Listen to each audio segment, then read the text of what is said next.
And a good evening to you all. Happy Sunday. Hope everybody had a good and safe holiday weekend. Ryan in Sacktown with you. Jerry Reynolds joining me in a second. Grant is out tonight due to technical issues. So it'll be Jerry and I taking you home. The Kings lose this one 115-107 with a very interesting theme to this one that was actually asked to Doug before this game started in Doug's pregame press conference. So we'll get to that as the show goes along. But as I said at the top, very, very happy to be joined by Jerry Reynolds here on a Sunday night. Jerry, the Kings lose 115-107. Welcome in, and just some opening thoughts about this one, buddy. Well, I think to simplify things, the Grizzlies had Zach Edey and the Kings didn't. Yeah. That's pretty much it, really. He clearly dominated the game, both ends, and really. So it really just shows, it's like with a lot of the scouts last year or a couple of years ago, questioning whether he could play in the NBA. It's like, no, there's a place for a skilled big man still. Yeah. And he's highly skilled, and he does what you're supposed to do when you're a big, strong, dominant man. Protect the basket and take care of the easy hoops around the basket. And I was watching him over a little bit of years. He can shoot the three ball, by the way.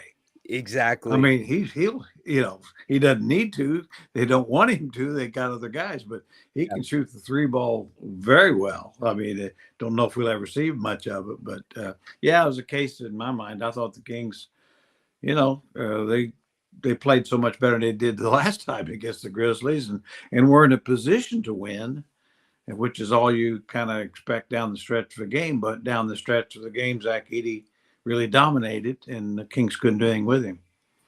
Yeah, and I thought it wasn't for a lack of trying. I thought Max Ryno did his best to guard Zach. I thought Precious did a decent job, Jerry. I mean, as a coach with a smaller team, what are the options there to try to combat it? Well, there's not many. I mean, you can zone, you can try different things. I know they didn't really want to have to double him because that opens up. They've got so many good deep shooters. Yeah. And so that's creating another problem. But you're right. I thought Ryno and Achua did as well as they could have. It's just they're simply overmatched size wise. In a couple of years, Ryno will do better. He'll have a stronger base and be a stronger player. But right now, it's just not much of a chance there. And Drew Eubanks is too small as well. I mean, and Domas wouldn't have had him. He would have done better with him just because of his strength. But he'd treetopped Domas as well. We'll talk a little bit about the bench unit here in a few minutes in relation to Zach Edey, because I do think there was one thing the bench unit did much better than the starters. Jerry, it's really tough to win basketball games, especially at home, when you shoot 13 for 22 from the free throw line. Yeah, that's really disappointing because, as you know, I mean, obviously, if they made us free throws, they'd been in a much better position to close out the game. And we've seen stretches where they just have not made them, and basically good shooters missing them. So that's been very disappointing. And it was a game there that was a winnable game that due to some turnovers, a couple of missed easy shots for the Kings, and of course, to the Grizzlies' credit, they kind of played pretty well down the stretch. I mean, the Kings did a good job of forcing turnovers the whole game until right at the end, and they weren't able to get enough of them, I guess. Yeah, so let's address the elephant in the room here. The starters get out to another slow start, and the bench comes in, picks them up. They finish the first quarter on a 14-2 run to take the lead. Then you fast forward to the third quarter. Memphis comes out, has a good start to the third quarter. The bench comes in, picks the Kings up, end the period with the lead. And then we get to the fourth quarter, Jerry, and the rotations. Obviously, you can't play everybody, but did you have any issues with the closing unit and the way that Doug used the guys in the fourth quarter? Well, it's one of those things it was hard to. I mean, I really felt this was a game where Russell Westbrook just wasn't effective at all. Yeah. I mean, he was forcing action, didn't make shots, and I certainly would have, I just felt like his minutes tonight were almost wasted calories, type thing.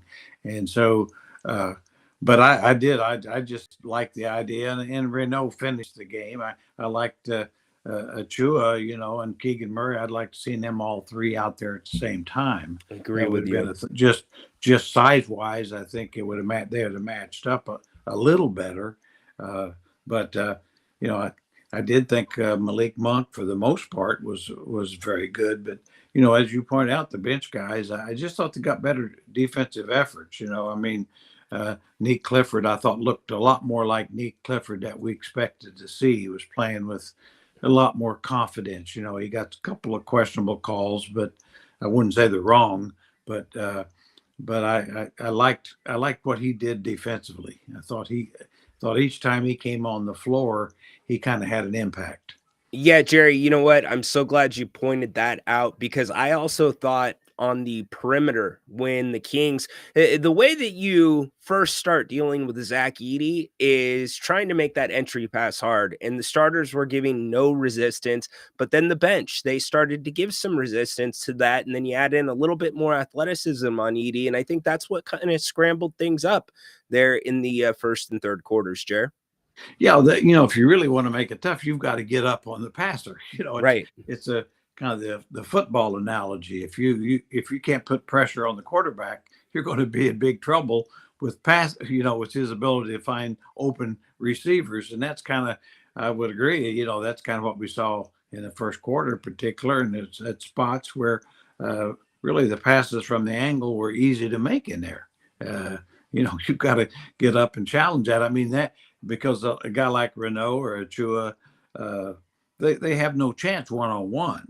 Correct. So you've got to keep the ball from getting in there. So Zach LaVine finishes with 19 points. He was a negative 30.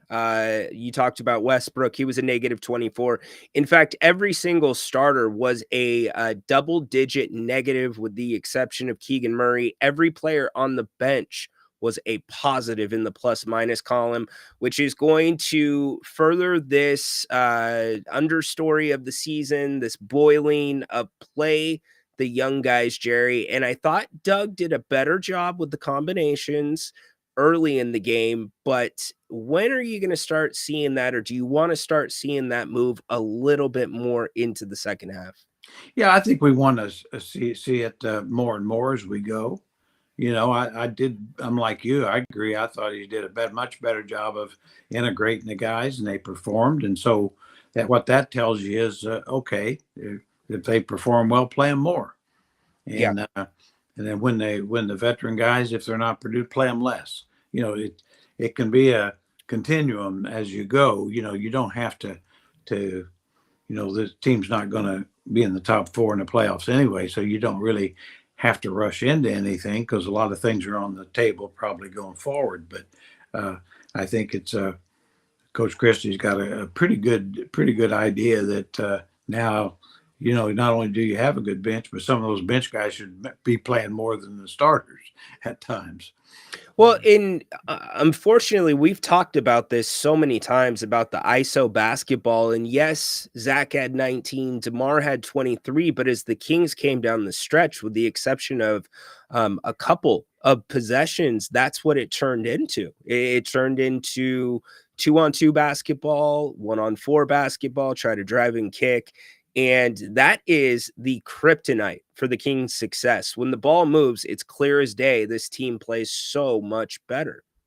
Yeah, we've seen that for several years now. And I know I'm, like a broken record here, but that's in my mind. That's why earlier in the game until the crunch time, I always say the last 5 or 6 minutes, the defense gets tougher. It always does in the last 5 or 6 minutes, and the referees let more stuff go. Yeah, they always have. And so that's why the free flowing game becomes a lot less flowing.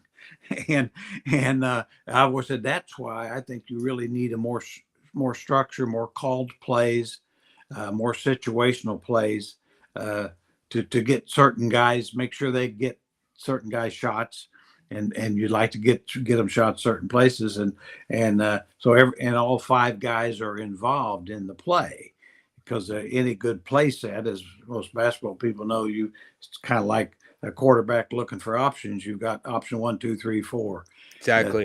segments, and you take really wherever the defense gives you, then that gives you a shot. But I think the more important part of it is just more structure, to where each guy knows that we're trying to run this to get this, and if that doesn't work, we'll go to that. And but just everybody's on the same page, when the defense tightens up. Jerry, the Kings the easiest team to guard in the NBA? They'd be one of them. Yeah, they'd be one of them. They don't make the opponent work whatsoever. No, and that's. I mean, in Memphis, to their credit, they're playing, I think, within their talent range. The coach has done a nice job without Morant. I think you do see more of a 5-player offense, but your point, they're not particularly athletic. They do have good size, but they really had to they could score on the Kings, as they're proven. I mean, probably easier than the Kings could score on them, and I think that's the big flaw. I mean, that's why you see not only the record, but the win-loss margin. There's only one team in the league worse than the Kings currently, and that's Washington. Yep. So the Wizards, so the Kings are, so that tells you that, in case you need, the two clear ways of telling you how good you are, your record and the win-loss margin. And both of those are saying right now you're not very good. Yeah, the Kings are actually the worst team in the NBA in the fourth quarter, according to the win-loss margin, net rating, whatever you want to call it.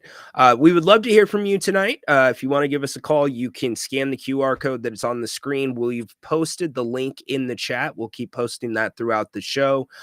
This was one the Kings needed to have. Really, in all reality, they needed to have the game in Utah as well, because now they head out on the road and things do not get any easier. They're going to have a practice tomorrow. They will leave after practice, most likely, or maybe tomorrow or the next day, Tuesday. And then they head out to Houston on Wednesday. Then you're at Miami on Saturday, Monday at Indiana, and then the following Thursday you're at Portland. You don't return home until December 20th, so depending on how you look at it, that's a good thing or a bad thing. But Jerry, that's not an easy trip. Well, no, Houston's really one of the elite. They're one of the elite teams, and then Miami is actually one of the best teams in the East right now, and they've been playing well. And then, of course, really going back to Portland. I mean, Portland, they're a nice team on the rise. They're a team, you feel like that the Kings could beat, but then again, I really thought they would beat Utah and Memphis. I just really did. And so that didn't happen. So clearly there's no, and Indiana is, they've got a terrible record, but they're starting to play better. TJ McConnell came back, and guess what? They got better. Oh, really? That's surprising. Surprise. Energizer Bunny made a team better. And so but they'll be, there again, that's one you had circled on the road. And of course, the Pacers have probably circled the Kings. So there you are. Yep, it's a great point. We open up the phone lines. We're going to let Mike set the tone for us tonight. Mike, you're on with Jerry. Hey, guys. How's it going? Good. How are you? Hey, good. Mike, do us a favor. Turn us down wherever you're listening to us. Is this better? Go ahead. Yeah, a little bit better. Go ahead. Yeah. There's been a lot of conversation through Sports Illustrated about different trade possibilities for the Kings, and the theme is that the entire roster is open for potential trade. And I guess I cannot recall. I've been a Kings fan for a long time. I can't recall a year that is discouraging as this year. Just from a standpoint of just interest level. Like, you know, I guess my question to you guys is, do you think when it comes to any type of roster changes that the Kings ultimately care in the division, out of division, east, west? Do you think they even care ultimately where they send any of these players?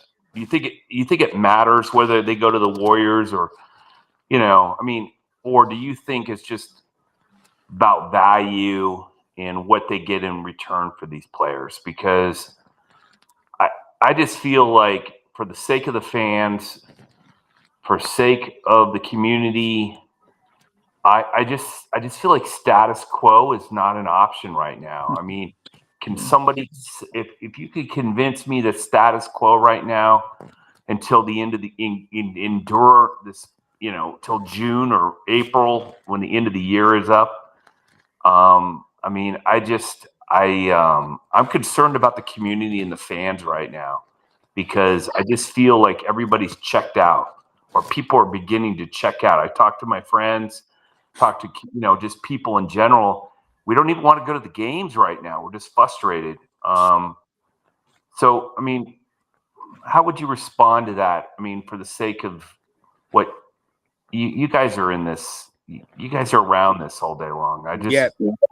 Hey, Mike, just- I'm going to take you down just because of the feedback, but great question. I'll let Jerry attack that first. Yeah, it's a great question. And I can look at it maybe from a couple of ways because basically I'm a fan now.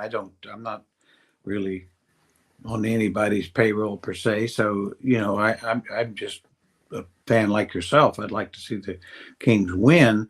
But in my opinion is, if this team doesn't make some moves by trade deadline, that's, this year. This is not a roster I want to see playing at the end of the year. I think they've got to move some guys, try to get younger, get more picks. I think you just simply got to try to get younger and bigger and more athletic. However you do that. Now, to your question is, where do you would you be concerned of where you trade him? And now, in my case, my opinion, no. If it's something that's going to help you.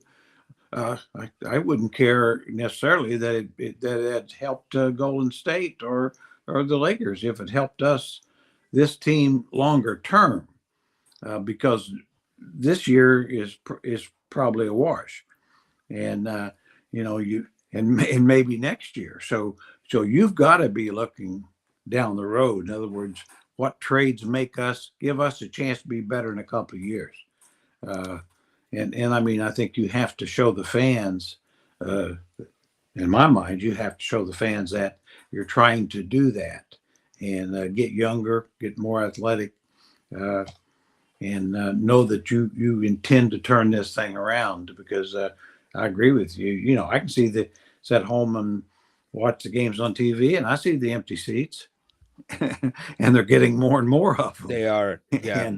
And not surprisingly, all of a sudden now there's ticket deals here that normally wouldn't be. So it tells you a lot. So I don't know if I answered your question, but hey, they're in a situation where if they can make a deal that they think makes them better going forward, not necessarily tomorrow or immediately, but they need to get younger, more athletic, and picks for the future if possible.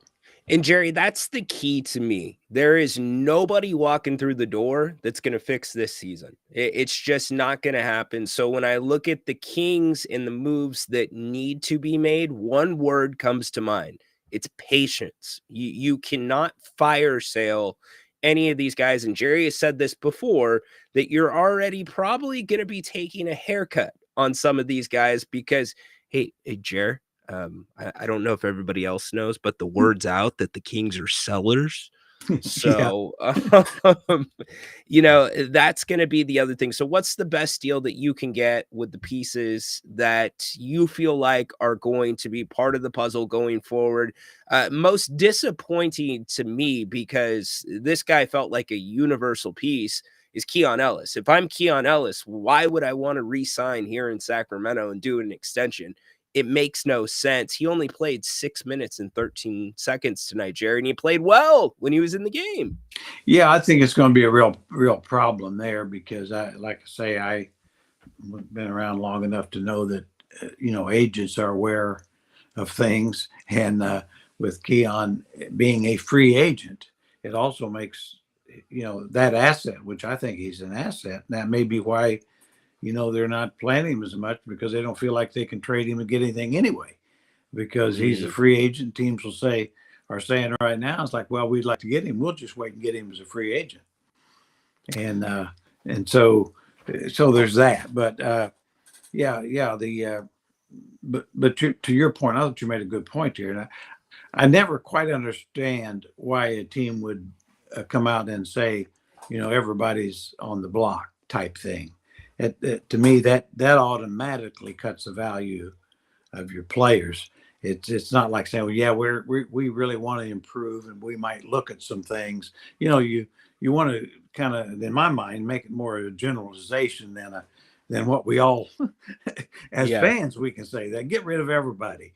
Well, that's easy to say, but that if it gets to be public, well, don't expect then the same deal back that you might get later. There are teams that might be looking at some of your players that have a lot of interest in some of them, but if they know, boy, they want to get rid of that guy that we want, well, that means we might get him for a lot less than we were willing to give up to get him. So I think I honestly think that's a mistake the way they've handled that. But who knows until the deals are made or not made, you can't really gauge it much anyway. Yeah, on the surface, it makes no sense whatsoever, considering what he brings to the table and the way the rest of the NBA values him. I don't think, and I will go on the record and say, if you trade Keon Ellis just straight up for anybody else or anything, Kings fans are going to be bent at the return. But what I do think sweetens it is if he is included with a DeRozan deal, if he's included with a Levine deal, that is a very nice piece that the teams would love to have alongside with taking a contract like Levine. Levine can opt out after this season if he decides to. So you have to take that into account as well. So we'll see the Kings losers tonight again. 115-107, much better effort than the first time around, but we don't give out participation trophies here in Sacramento. We light beams and below the standard for sure tonight. One group of people that I definitely want to thank, besides all of you and Jerry for joining us, that's New Works Plumbing. Make sure if you have any issues with your water heater, gas leaks or gas lines, water filtration, sewer repair, whatever it may be plumbing wise, they are available for you and they've got a fix 24/7. Yeah, pick up the phone right now. Give them a call, 916-713-1010. I have had them out at my house a couple of times. They have been incredible. They're trying to teach me how to do it myself. Oh my gosh. My wife likes that. I do not. Jerry, I am not good with a hammer or any other type of tool. But anyways, they are. Make sure you think about them.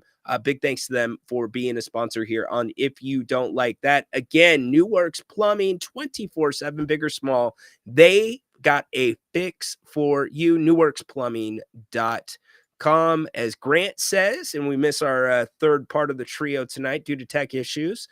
No fix for the Kings tonight as they're going to get a practice in tomorrow and get ready to head out and deal with the Houston Rockets. Jerry, it feels like we're getting, and we talked about this last game, closer and closer to Max Ryno entering the starting lineup. Yeah, that is one area where it seems to make the most sense right away.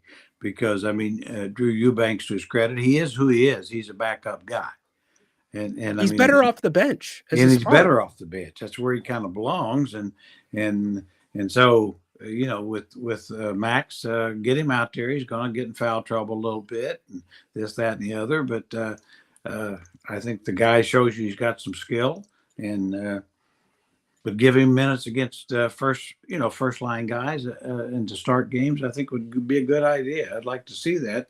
Start him until Domas comes back, if everything's still the same, and then quite honestly, then you could move Eubanks to the third spot. There you go. And I think Max would be much better prepared to be a good backup. Nick Clifford plays 12 minutes and 43 seconds tonight. Jerry mentioned some of the foul trouble. I thought he took a charge, which was really good. Doug Christie loved that. He was pumped up about that. Precious came in, gave you some points right off the bench.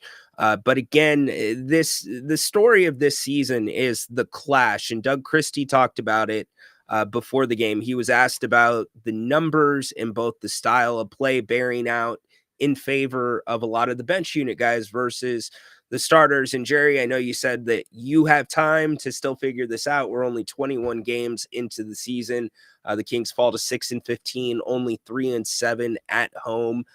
But Jerry, as a head coach with a fan base that knows basketball like Sacramento does, they're smart enough with, let's even tie the business into this, with season ticket renewals around the corner, or at least that letter from the Kings around the corner.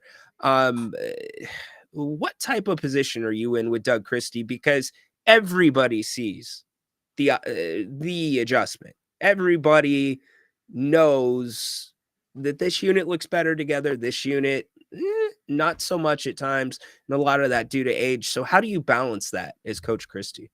Honestly, I don't know how you can. That's a problem because you've put out to the world that you want to trade about everybody if you can. And so for those teams that want to maybe look at somebody, you've got to play them. Now, you don't have to play them as much. And like I say, I don't I probably wouldn't panic. I personally wouldn't panic as much as I think some fans are or other people. But until trade deadline, then I would panic. Then I'd panic. But I just hate. I also don't like to see guys given minutes they haven't earned. And we talked about that the last. Yeah, Doug said that. I really, I've seen that over the years with the Kings with lottery picks, where I've been McLemore or Nick Stauskas or somebody's given minutes just because of draft status, and it never served them well. They'd been way better off playing less minutes early and seeing if they could grow into and earn the job, rather than giving them the job. And so I'm just, I guess I'm old school there, but I don't think there's a rush. It's not like that if they don't play 30 minutes a night, they're not going to turn into all-stars. Jokic didn't play big minutes his rookie year, and he's a damn sight better than anybody we got. Yeah. And Shai Gilgeous-Alexander didn't play big minutes, a rookie. So the two best players in the world. So I always keep that in mind, that let's pump the brakes. I like these young guys, but I don't they're Hall of Famers yet. So there's no, let's we've got time. I mean, that's kind of like I was saying the NFL. How many great quarterbacks have been ruined because you threw them out there too soon? Yeah, it's a good point. Okay, so I'm going to flip it on its head. What about giving tenured players a lot of minutes because of what they've done in the past instead of what they're doing right now? I think that's wrong too. I think they have to be held accountable, 100 minutes. I mean, to me, I think I'd be consistent. Try to be consistent. If you're playing very productively, can prove that, then you should play. But you don't get to play 35 minutes because you used to be. Right. I mean, that's all. So there's that. I mean, you got to try, because when you take a a veteran out, you've made a statement, and it may not necessarily be good in your locker. Even the young guys have a lot of respect for some of those vets. You know what I'm saying? And so you need to be sure. You need to be very sure when you set a veteran down. And now it's one thing to cut his minutes. That's another thing. That's a lot easier to do and makes more sense to me. And that's kind of, I think, some of the frustration that some Kings fans are having. I could easily see it if I take my job hat off and I put a fan hat on, and I'm like, well, why is Levine on the floor with this group? He was part of the problem earlier. Yeah, he's got 19 points, but it's what Zach Levine does. Like, I get that. And so it's funny, Jared, because you've got these two segments of the fan base. You got half the fan base that wants this team to lose so they get a good draft pick. And then you've got the other half of the fan base that looks at this game tonight, looks at the fourth quarter and said, dang, this is one we should have had. And it really was one you should have had. You shot 59% from the free throw line. Yeah, that's a great point. I mean, I get that all the time, on the Kings Herald podcast that I do, and where so many fans say, we want to go 0-82, and to get a better draft pick, which my take is, well, they're going to get a good draft pick regardless. Yeah. And you may get number one. The draft is way different than it used to be. Having a worse record doesn't mean that you're going to get it. In fact, the percentage have proven the last dozen years it's not a sure thing at all. And then the second part is that you may get the best player in the draft may be the 10th pick, or 15th pick. I always say the last three MVPs, Gilgeous-Alexander was 11th, Jokic was 41st, and Antetokounmpo was 15th. So would you have rather had somebody in front of those guys? That's a good point. That's a good point. point. So it's a crapshoot, but I agree. You want your odds are better with the better draft pick, but it's not an end all. If your goal is to rebuild this team with draft picks, it'll be 10 years. So you want to watch 20-win season for 10 years, that's on you. I say yes, draft picks, get cap room, whatever it takes to get cap room so you can get a free agent and trades. You have to do all three or it, like Oklahoma City has done. They've done all three. And people say, well, they built through the draft. No, they didn't. No, they got SGA. Yeah. The trades and free agents were equally. Holmgren's a great pick, but that's really the only great pick they got. So, they've done it the way you have to do it in order, in my mind, to rebuild for a small market team reasonably quick, 2 or 3 year period. And so you always talk about finding guys on the upside, right? Yes. Buy them when it's a little bit low and it starts to peak. That's easier said than done, but SGA was a great example of that in Oklahoma City. For the Kings to do that, Jerry, are they going to have to take a risk on a player? Oh, really, absolutely. Yeah, that's a great question. You're going to have to roll the dice and take a chance on somebody. That I always say one of the great risks that was taken at the time, people didn't realize it, was the Mitch Richmond for Weber trade, because Weber was kind of damaged goods. He'd been traded from Golden State right away, couldn't get along with the coach. Washington Wizards or Bullets, I think Wizards at that time, they had all kinds of issues with him and wanted him gone.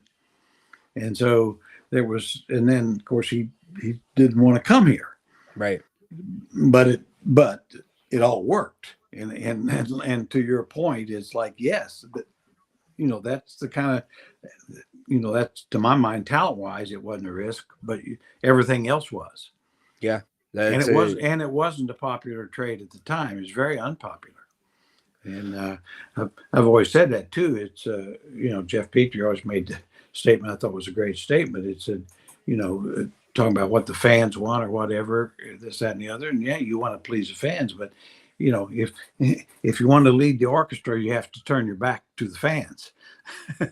There's a Jerryism. That's a really that's all good there is one. to it. You have to do some things that aren't going to. I mean, because I always remember the unpopularity of the Peja Stojakovic pick. It was generally booed. Now, a couple of 3 or 4 years after it, nobody that booed would tell you they booed. Well, that was also before, Jerry, the big European surge and the world surge, right? Yeah. I think that was it. Just kind of got it started. Yeah. But because the Peja had been almost, not like, he wasn't quite the Luka caliber, but he was the best player in Europe at 18, 19 years old. He wasn't dominant like Luka was over there, but he was, and so that was kind of the time when it started happening. And then of course after Peja, there was a bunch of Euros came over and weren't very good. They were overdrafted. Yeah, that's true. And so all I know is he was really good, but the fans didn't know him. But that's not their fault. Right? They didn't know him. Well, they knew John Wallace of Syracuse, and because he had been a star on their national championship team and stuff, or whatever, or played on the Final Four team, and that's who they wanted. And John wasn't very good. So, go ahead. No, that's it. So, Chris, and to any other fans saying this, it's not fair to say Scott Perry needs to have a press conference. Where is this guy? He's hiding in the shadows. He just did an extensive interview with Sam Amick of The Athletic. I believe it was last weekend or the weekend before. And when I mean extensive, Sam had to edit or slightly cut some stuff out from the interview. So you can go read that there. He hits many of the things that you guys are asking about. Now, will you be happy with his answers? I can't tell you that, or if you will or you won't. That's going to vary by person to person. But at least Scott did that. Now, if you want to say the same about Vivek, and Sacramento's starting to bubble a little bit about that. Well, Phoenix's owner went up and addressed the national media, or at least has been at press conferences. Vivek has not been at any press conferences, so that is a separate issue.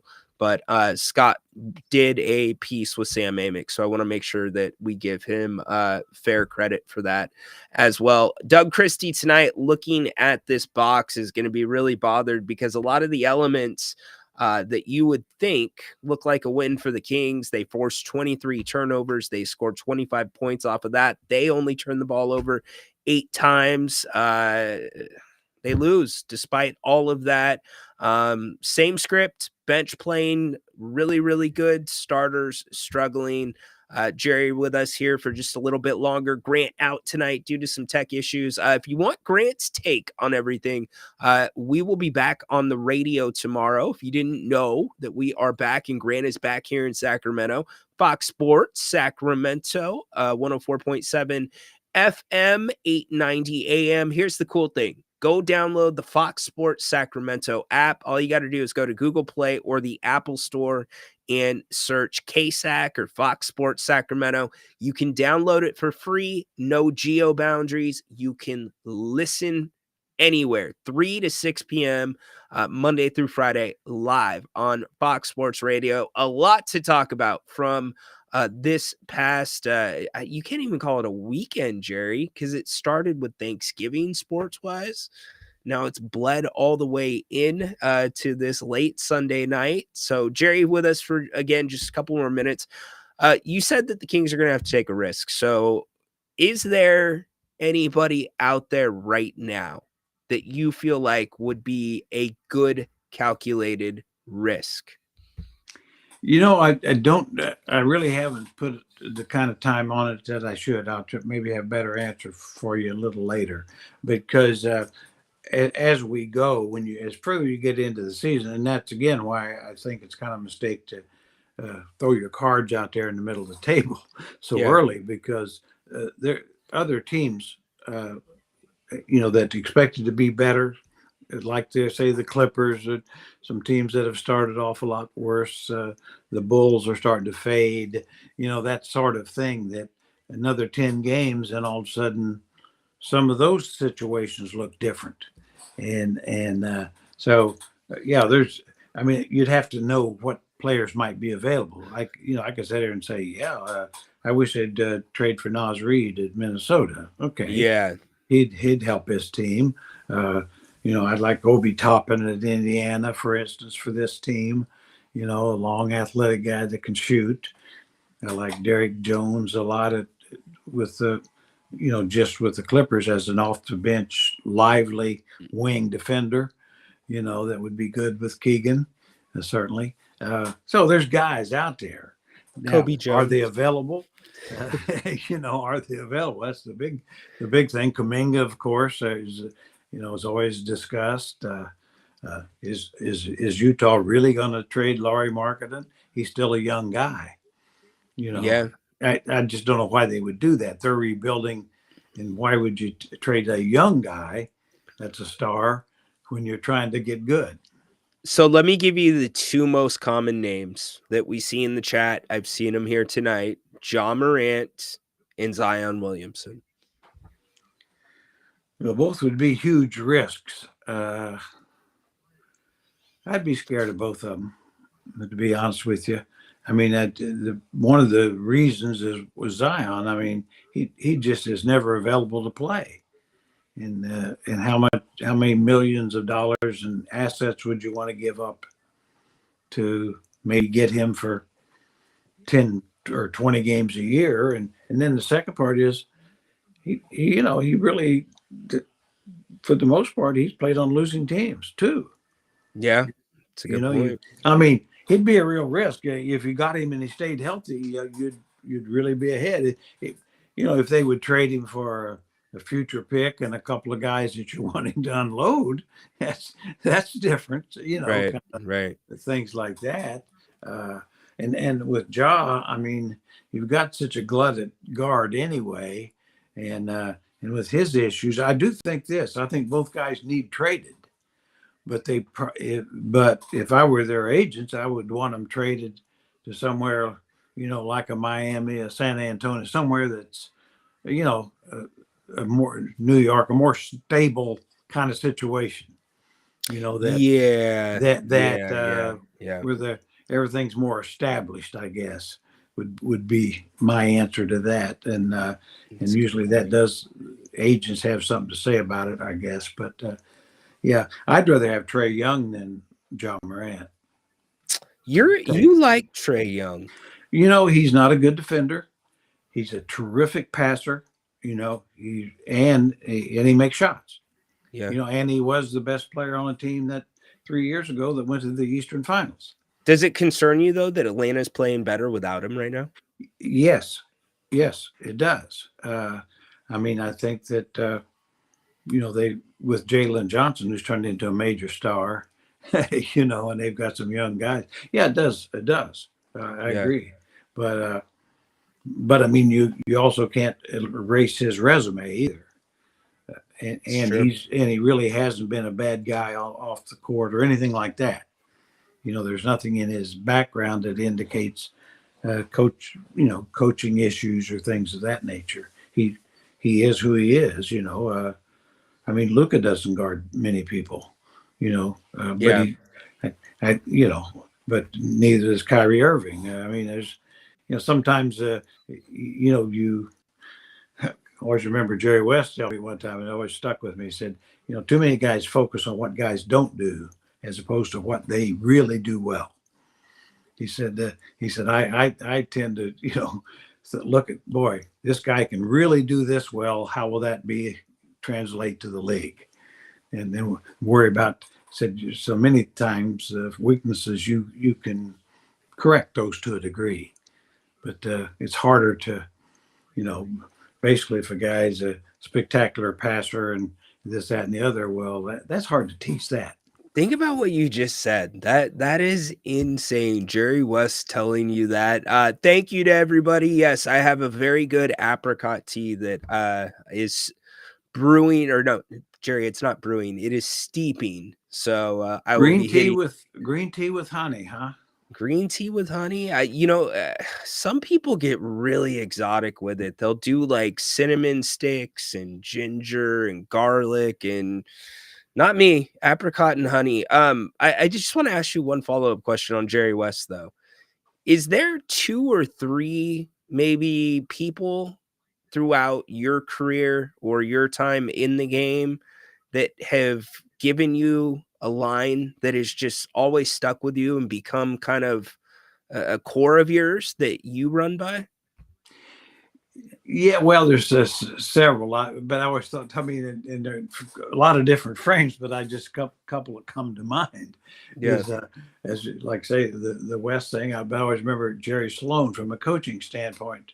I got to be pretty close with Jerry, but he'd always told me, we're a lot of people when guys get injured, they start saying, well, is he really hurt? Is he this? He's that? He said, when a guy tells me he's hurt, he's hurt. I don't worry about it.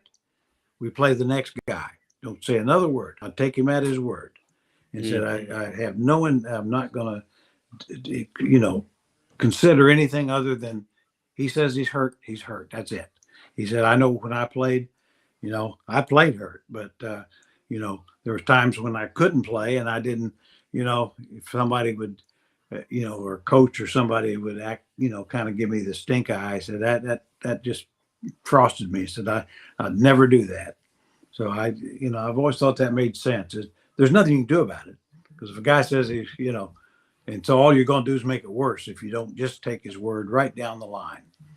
Very interesting. And then one funny one, Coach Fitzsimmons once told me, he was coaching San Antonio, and we were talking. He said, "Yeah," I said, "I was coach of the month with the San Antonio Spurs in March, and I was fired in April." He said, "That's what it takes to be a coach in the NBA."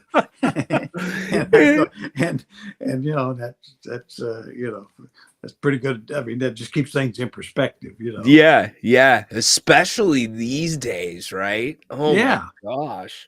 Cotton Fitzsimmons. I had to look him up, Jerry, because the name is so big. It sounds like he'd be like this. I had to see the face behind the name. Anyways, many of you say Bennett's will take care of the issue. Damn right, Bennett's will take care of the issue. Give me a New York Prime. Give Jerry his chicken Caesar salad. And you know what? I'll go with a green tea too. But no, seriously, get to Bennett'sRestaurants.com. Check them out. Big thanks to them for being one of the sponsors here tonight on today's show. If you have not, and I know many of you have, so thank you so much for going out and showing Bennett some love. Go check them out. Rockland, Roseville, Howe and Fair Oaks here in Sacramento. Incredible food, prime cuts of steak, seafood. Also, I don't know how to put this. You feel like you're robbing Bennett's every time you go to eat there, because the ambiance, the food, feels like you should be paying a lot more than you do. They run great specials throughout the week as well. Happy hour 7 days a week. Also, tomorrow night, Monday, wine and dine, $69. 2 entrees and a bottle of wine at all 3 locations. Check them out. Let us know when you go in. Let them know that you heard about them here on the channel. That is Bennett'sRestaurants.com. Also, don't want to cook for the holidays? No problem. Let Bennett's take care of it for you. Again, go over to the website, Bennett'sRestaurants.com. They've got it all for you. Big thanks to Brian and the team for sponsoring us here on the If You Don't Like That post-game show. Jerry, any closing thoughts? Closing thoughts. They have great service there too, by the way. Right? Yeah, they're just the best. You know that. And I once thought on Newark's Plumbing, by the way. Yeah, if I ever get them to come out, I might have them to teach my wife how to do. If they want to teach her. But, yeah, how's that conversation going to go? Mrs. Reynolds, can you? Why don't you try to teach Mrs. Reynolds this? These plumbing tools don't fit my hands. Yeah, Jerry. Somehow I think Mrs. Reynolds might start using you as the plunger. If you she's more handy around the house than I am, so that's why we stayed married 58 years. But anyway, You're a beauty. You are a beauty. Well, the Kings, nothing great tonight to say other than no beam. You did see some good bench play. You saw a formula that looked like it would translate to a win, especially from the young team or the young guys. You look at the box score, a lot of the areas that if the Kings win, usually they're in the game. Well, they were, but unfortunately, the big takeaway here, all the starters, negative, double-digit negatives, everybody on the bench positive. So if you want to look on the bright side, Jerry, you're getting some good production from the bench unit. Yeah, it's heading the right direction there with the young guys, I think. I mean, there's reason to have some belief in them, and we'll just have to take it day by day. And to me, this was, like I said earlier, this is very simple. This was a Zach attack, and it happened to be Zach Edey as opposed to Zach Levine. Yes. But that was it was the difference in the game was Zach Edey. That's all. Yep. One team had him, and the other didn't. There you go. Jerry, thank you so much for joining us tonight. Very much appreciate it. Great being with you as always. And well, next game up. Next game up, the Kings hit the road. They will be in Houston on Wednesday, starting off a 4-game trip. We will break everything down tomorrow, Fox Sports Radio. Make sure you join us 3 to 6 p.m. Download the Fox Sports Sacramento app as well. Can't wait for it. Jared, have a great night. Everybody out there, have a wonderful night as well. Hope you had a great long holiday weekend. We'll see you tomorrow on the radio. And Jerry, we'll see you Wednesday after the Houston game. All right. So long for now, everybody.